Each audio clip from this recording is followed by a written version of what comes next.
finished your work, finish your work ایسے ہی آتا رہے گا, یعنی جو بھی سینٹینس کا بقیہ حصہ ہے وہ ایسے ہی رہے گا. تو آپ کو پیٹرن بتا دیا میں نے, اسی پیٹرن پر آپ اب ان سینٹینسز کی ٹرانسلیشن کریں گے. کیا یہ لڑکا امتحان پاس کر چکا ہے؟ Has this boy passed the examination, question mark آتا رہے گا. تھا ہوتا تو ہیڈ آ جاتا, had this boy pass the examination. کیا یہ لڑکا امتحان پاس کر چکا ہوگا تو کیا آئے گا؟ Will this boy have pass the examination, اس طرح ہو جائے گا نا, will this boy have pass the examination, اور کوسچن مارک آگے رہے گا. کیا تم نے اس آدمی کو کہاں دیکھا ہے؟ Where have you seen this مین, دیکھا تھا, where head you seen this مین, دیکھا ہوگا, تم نے اس آدمی کو کہاں دیکھا ہوگا؟ Where will you have seen this man, where will you have seen this man. یہ جملہ تھوڑا ڈفرینٹ ٹائپ کا ہے, ویئر سے اسٹارٹ ہو رہا ہے اس لیے اس کی ایسے ٹرانسلیشن ہوگی, where will you have seen this man. آپ کے دوست نے کب شادی کی ہے؟ When has your friend married, شادی کی تھی. When had your friend married, اور فیوچر میں کیا ہوگا؟ شادی کی ہوگی.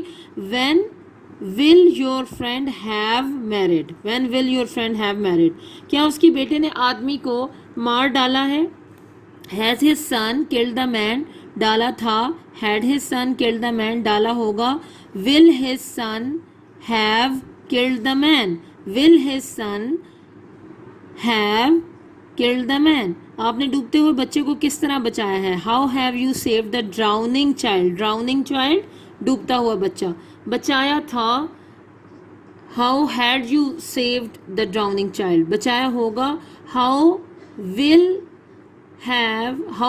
You have saved the drowning child, how will you have saved the drowning child ویسے ہی رہے گا.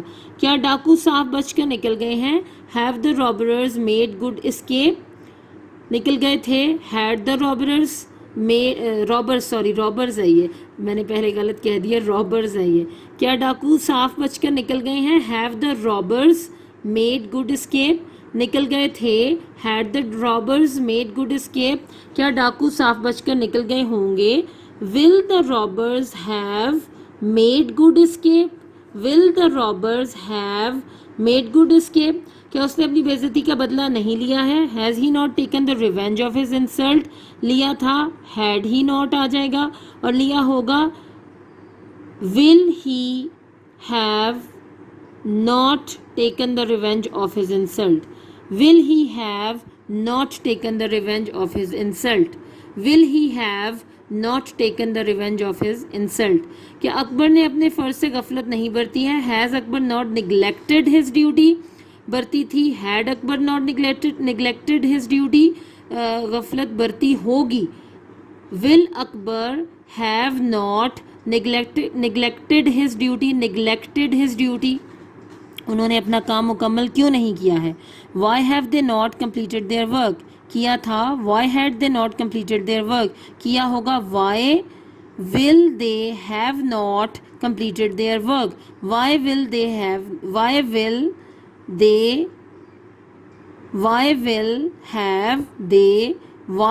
have they not completed their work. تم نے اپنی ساری آمدنی کیوں خرچ کر دی ہے؟ why have you spent all your income, کر دی تھی. why had you spent all your income, کر دی ہوگی. why will you have spent all your income. اس نے اپنی پہلی تقریر کہاں کی ہے؟ where he has made his maiden speech, پہلی تقریر کی تھی. where had he made his maiden speech, کی ہوگی. where will he made his maiden speech. کیا انہوں نے شادی پر آتش بازی کا مظاہرہ کیا ہے؟ have they displayed firework on the occasion of marriage, کیا تھا. had they displayed, بس صرف have کی جگہ had آ جائے گا, باقی جملہ سیم رہے گا. had they displayed firework on the occasion of marriage, کیا ہوگا. will they have displayed firework on the occasion of marriage, صرف will they have آئے گا, باقی جملہ وہی رہے گا displayed firework on the occasion of marriage. کیا تمہارا بھائی پہاڑ کی چوٹی پر پہنچ چکا ہے؟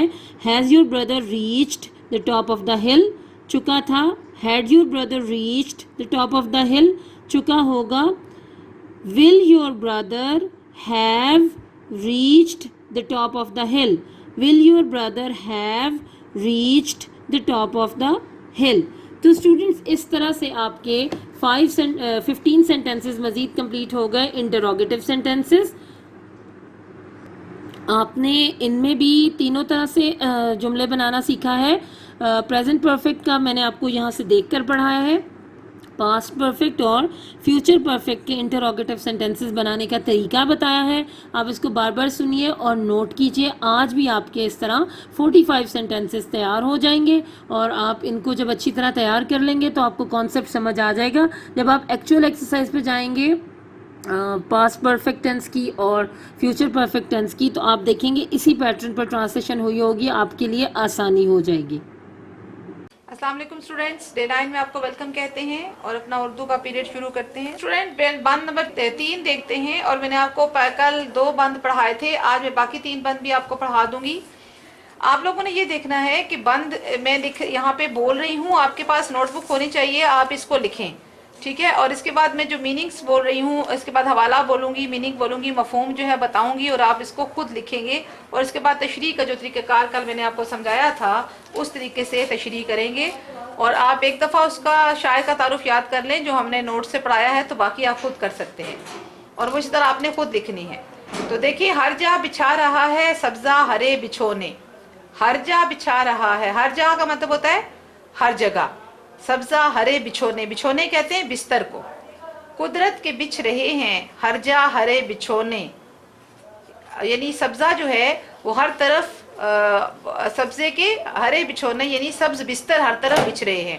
اور قدرت یعنی اللہ تعالیٰ کی قدرت ہر طرف وہ سبز بستر بچھا رہی ہے. جنگلوں میں ہو رہے ہیں پیدا ہرے بچھونے, یعنی جنگل جو تھے وہ پہلے سوکھ گئے تھے, اس کی زمین خالی ہو گئی تھی, لیکن برسات کی وجہ سے جنگلوں میں ہر طرف ہرے بچھونے یعنی ہرے بستر بچھ چکے ہیں, یعنی گھاس پیدا ہو گئی ہے. بچھوا دیے ہیں حق نے کیا کیا ہرے بچھونے, اور اللہ تعالیٰ نے ہر طرف ہرے بچھونے ہرے بستر سبز بستر بچھا دیے ہیں. کیا کیا مچی ہیں یارو برسات کی بہاریں, یعنی اے دوستو ہر طرف برسات نے اپنی بہاریں بچا رکھی ہیں. یہ آپ کا مفہوم ہے اور تشریح میں نے آپ کو طریقہ کار سمجھا دیا ہے, اسی طریقے سے آپ نے اس کی تشریح لکھنی ہے. جی اسٹوڈنٹس دیکھیں بند نمبر 4 کیا ہے, سبزوں کی لہلہاہٹ کچھ ابر کی سیاہی. اب اس میں جو مشکل الفاظ ہے ساتھ ساتھ بتا رہی ہوں. اچھا, حوالہ میں نے پیچھے نہیں بتایا, آپ ایک سمپل ایک لائن لکھتے ہیں, یا تو لکھ لیں نظم کا نام برسات کی بہاریں اور شاعر کا نام نذیر اکبر آبادی, یا تو یہ حوالہ ہوتا ہے, یا لکھا جاتا ہے یہ بند نذیر اکبر آبادی کی نظم برسات کی بہاریں سے لیا گیا ہے. یہ بھی حوالہ لکھنے کا طریقہ ہوتا ہے. تو دونوں میں سے کوئی بھی طریقہ آپ اختیار کر سکتے ہیں. بند لکھیں اور پھر آپ اس کا حوالہ لکھیں اور پھر اس کا معنی لکھیں, ٹھیک ہے. اہل لغت. ابر کہتے ہیں بادل کو.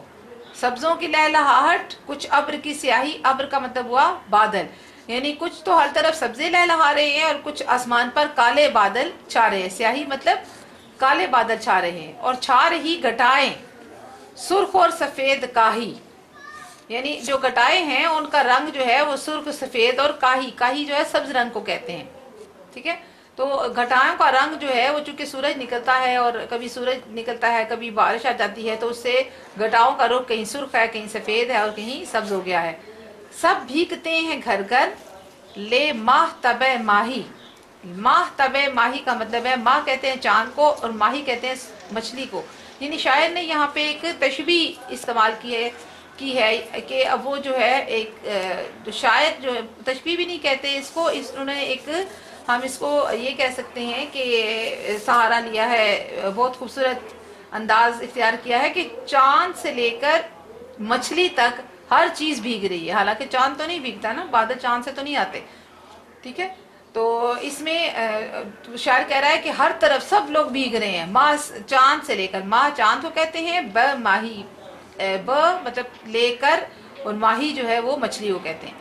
یعنی چاند سے مچھلی تک, یعنی دنیا کی ہر چیز جو ہے وہ بھیگ رہی ہے. یہ رنگ کون رنگے تیرے سوا الہی, تو اے اللہ تیرے سوا اس طرح کے رنگ کون پیدا کر سکتا ہے. یہ شاعر اللہ تعالیٰ کی تعریف کر رہے ہیں اور کہ تو ہر طرف برسات کی بہاریں بچی ہوئی ہیں, ٹھیک ہے. تو یہ میں نے آپ کو الفاظ مانا اور اس کا مفہوم بتا دیا ہے. اس طرح آپ اس کو لکھ لیں. آپ کے پاس نوٹس ہیں تو اس کو دیکھ بھی سکتے ہیں. کیا کیا رکھے ہے یا رب